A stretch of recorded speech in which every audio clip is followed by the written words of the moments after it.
guys, welcome back to my channel. Today I'm going to be talking about coloring your own roots at home. So this isn't a video for lightening your hair or your roots or using any sort of bleach. I'll do that in a different video. This is just for those who are wanting to cover their grays or who have lighter roots and have dyed their hair dark and they want to keep up on their roots. But when I get thinking about this topic, I'm like, oh my gosh, where do I even start? Like, there's so much to learn. But I know that a lot of you are already coloring your own hair at home, and maybe it'd be helpful to have a few tips to make your life easier. Maybe I'll be able to share something with you that you didn't know before. So I'll go over a few things. If there is something that you're like, I don't care about this, I already know, then check out my description box below. I'm going to timestamp each section so that you can just click on the one you want to watch, and hopefully that'll make your life a lot easier too. So I'll show you how to mix your color and then how to apply it. And then I'll show you how to section the pieces so that you don't get them on the ends of your hair. And once you know kind of what you're doing, it's not too difficult to do it. I've never used box color from the store, but I know that it's not recommended. So if I was you, I would go to Sally's. I think it's still professional grade color there, and they can even help you pick out what color you need to cover your roots. Walk in there and be like, what do I need for my roots to match my ends? Or what should I put on my roots to cover my grays or whatever? And while you're there, grab hair color, developer, color brush, color bowl, measuring cup, gloves.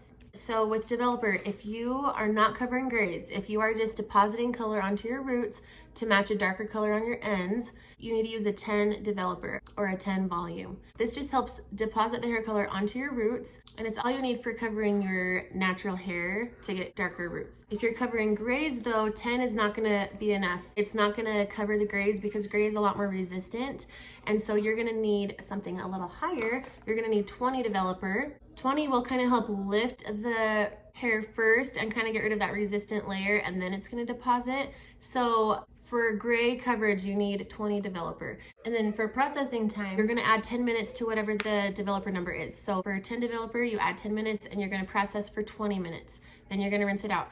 If you use 20 developer, you're going to add 10 minutes and you're going to process for 30 minutes and then rinse it out. When you rinse your hair, you are going to rinse it as if you're rinsing out shampoo or conditioner. Just rinse, get all off your scalp, rinse all of it till it feels somewhat clean. Then you're going to shampoo and condition as normal, and then you'll be good to go. So I like to just put on an old shirt that I don't care about, make sure everything in my bathroom that I don't want to get color on is covered. If you get it on your wall and you don't notice it, it's gonna stain your wall. If you get it on your wall and you see it fast enough, you can wipe it off and it will come right off. Otherwise, it's gonna stain pretty much whatever it touches. So just be careful. I have stained many walls and kitchen floors and bathrooms, and it's just messy if you are not careful. So cover your workspace, and then you can just get right in the shower and rinse it out, or you can just rinse it over your bathroom sink or your kitchen sink or whatever's easiest for you. And another thing is you can have freshly clean hair or you can have dirty hair, and it's not going to matter. I think the reason they say that doing it on dirty hair might be better for you is because your natural oils from your hair might protect your scalp a little bit more from the chemicals. I don't know, but it's not crucial to have dirty hair to color your hair. So color when it's most convenient for you. And the cool thing about coloring your own hair at home is you get to decide how often you want to do it. You don't have to wait to make an appointment and go to the salon or whatever. You can color every week, every other week. Whenever your grays or your roots start to bother you, you can cover them at home and you're good to go. So it's super convenient. The only thing I would watch for is obviously like overlapping. The more you cover the color that you already have on your ends, the darker it's going to get. If you use the same color for your roots and your ends every single time, your ends are going to hold on to that color and they're going to stay darker, and then your roots are not going to look as dark and they're just going to end up looking light compared to the dark ends. So you don't need to do your ends every time. They're a lot more porous and they're gonna suck the color in a lot faster than your roots will. And so you'd be surprised if you just do your roots, how fresh your whole head looks. If your ends are fading a lot, you can kind of blend it down, or if you're blending down to a melt, like a balayage type color, and your ends are blonde, then you can do your roots and then feather it down however far you want to blend it to your ends. So you just have to know your hair and know that if your ends keep holding onto the color and getting darker, stop overlapping at all. Another thing I wanted to touch on is it's a good idea to apply the color where your hair is most resistant first. So if you are covering grays, a lot of the time people will gray the most right in the front and right at the like crown area, and then they don't really get much in the back for some reason. I feel like everyone grays this way, but everyone's obviously a little different. But You can apply the color first right in the front where you want your grays to be the most covered, and then you can do whatever you want. If you don't have gray, the front of your hair is gonna be more porous. It's gonna suck it in a lot faster. So I would start in the back, and I would do the back first so that that has a lot more time to process, and then the front won't go as dark. Because once you get the color on, you're gonna start your processing time from the very last section you did. As soon as you're done with your whole head, then you're going to start the timer, then you're gonna rinse it out.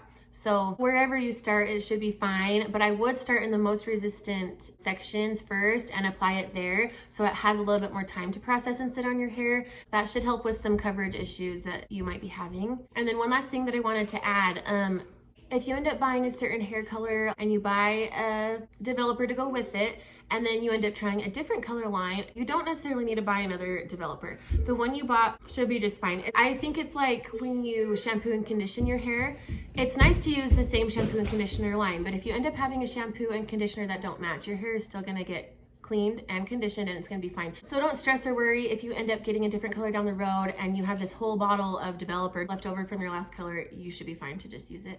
So to mix the color, like I said, you're gonna need a bowl, a brush, your developer, your color, and then I have not had a measuring cup for years. I just haven't. So shout out to my niece Michaela Hyatt for just saying to use a measuring cup for my kitchen because that's gonna work the exact same way. So I'm gonna just grab this tablespoon, and as long as I'm mixing equal parts of these, it's gonna be perfect. So I think most permanent colors are 1-to-1. So I'm gonna do 1 tablespoon color.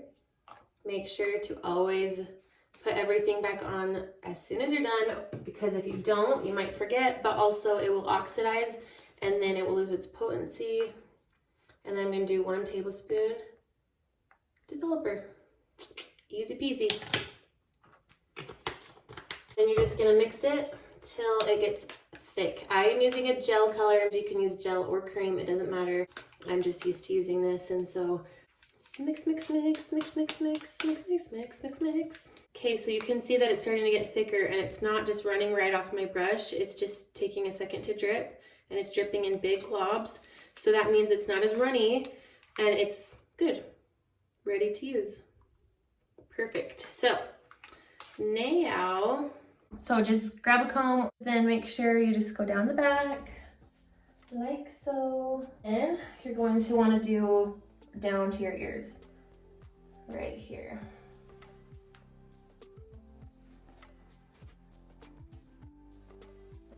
So I'm going to clip this out of the way, and I'm going to work on this back section. I already did this other back section. Just wanted to get a feel for how to do it with the camera. So what I like to do, if you don't have a 3-way mirror, you can just use a hand mirror and just check between each section, which sounds tedious and kind of annoying, but it's better than not knowing what's going on back there. So I have dark enough ends that if my ends happen to touch part of my root, you wouldn't really be able to tell. So for those of you that have like balayaged ends, we're gonna start at the bottom of the section so that we can lay the hair down straight when you're done with the root, so that the ends of the hair that you don't want colored will just lay right nicely over the last end, and it won't get touched. As long as you're being careful with your hands and what you touch, then when you put your end down, it's not gonna get touched by anything. It should be totally fine. So I just like to go around the perimeter. You can tell my lines are not 100% straight, but I'm planning to cover every single root, so it's not a huge deal. I just want to make sure that my sections that I'm parting are consistent and small enough to saturate the whole section. So one thing I should have mentioned to grab if you don't have any are clips. Have enough clips to separate your sections so that you can work cleanly. Like I was saying, make sure that there's no color on your brush, and then you can use the end of this to part your sections. So I'm going to take this bottom section. I'm taking about a 1/4 inch section each time, and then I'm going to clip this up.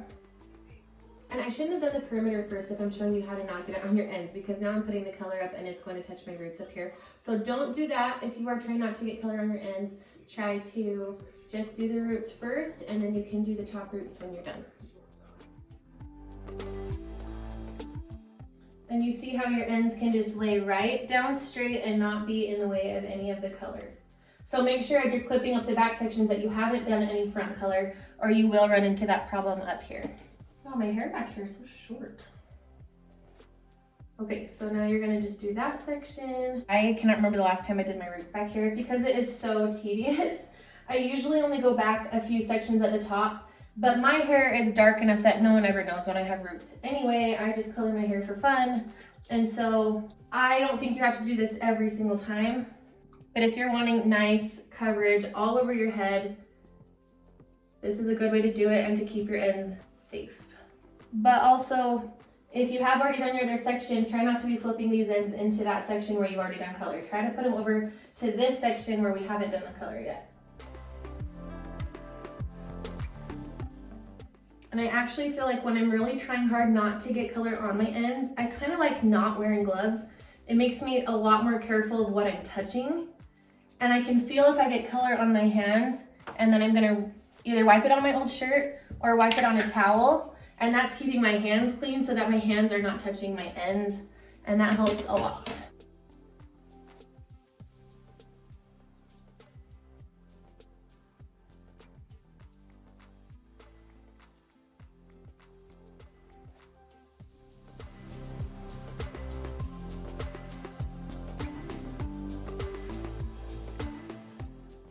Okay, now that I have finished the sections in the back, I'm gonna check my surface. I'm gonna make sure I didn't get anything on my floor, on my counter, on my sink, on my wall, because if I leave it for the next sections that I do, it's for sure gonna stain. But if I check it now, I'll be able to get it off, hopefully. So I have surprisingly not dripped anywhere. So yay for me. Okay, so now the front, except for, okay, the other thing is I do not want my whole neck to be covered in hair color. I want to check because if I do not get that off right now, just like my floor and my house, my skin is going to stain, and then it's going to be there for a few days, maybe a few showers. So between every section that you finish, just check your skin, check your workspace, and wipe off any color that got anywhere that it wasn't supposed to be. Now I have my front sections, and you're gonna just do the same thing. If you don't wanna get color on your ends, you're just gonna start at the bottom, lift this up, and it's a lot easier to see what you're doing, so you don't even have to clip it out of the way. You can really just use one hand to paint it on, section it, and just hold your ends out of the way so that you don't have a chance of flipping them and getting them in the hair color you've already done. If you feel like you're getting like really harsh lines or anything, just feather that down. That's kind of how I do that.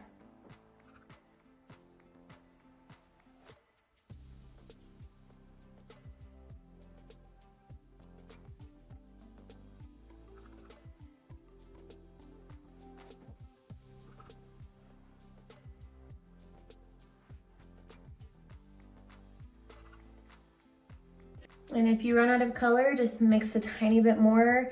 If you end up having way too much color, you can't save it and reuse it, so just throw it away and then just mix less next time. But I'm seriously doing just at the root because I don't have big enough roots right now to go all the way down. Like maybe you only want to do your roots every 6 months or something. You just are gonna go down to the line that your roots are grown to, and then try not to overlap with the rest of your hair because then you'll have like a dark ring kind of. So try to be careful. Place it just where your roots are.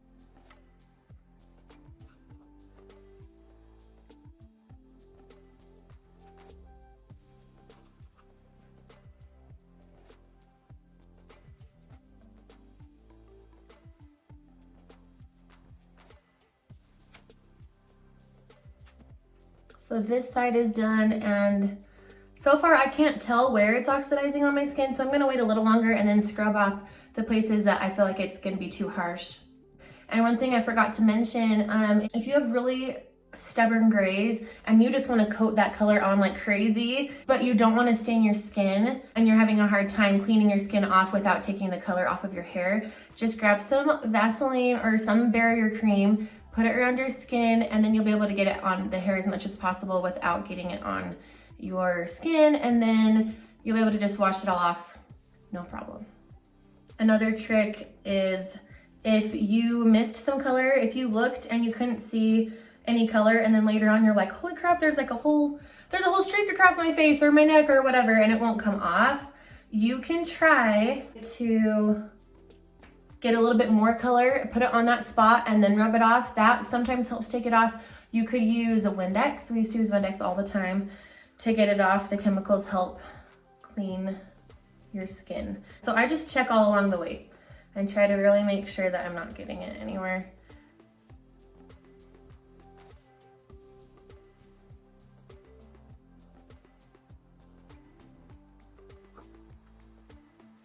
Okay, so I'm all done. I'm gonna comb everything back into place and I can start to see right here, I got a little messy. I am probably gonna like even that out right here and then I'm gonna clean it off my skin. Make sure you're all covered where you wanna be. I have a lot of like thinning going on in the front all the time. So I don't love to have all of this filled in with color because it just looks so unnatural for me, even though I wish I had actual hair there. I try to follow my natural hairline and just take all that off. So I just got the end of this towel wet. I just grabbed an old towel. Most of my towels are old towels. I usually just grab a towel and all my towels turn into crappy towels. So maybe you don't want to do that and you want to just grab a towel that you always use when you color your hair. That would be a good idea.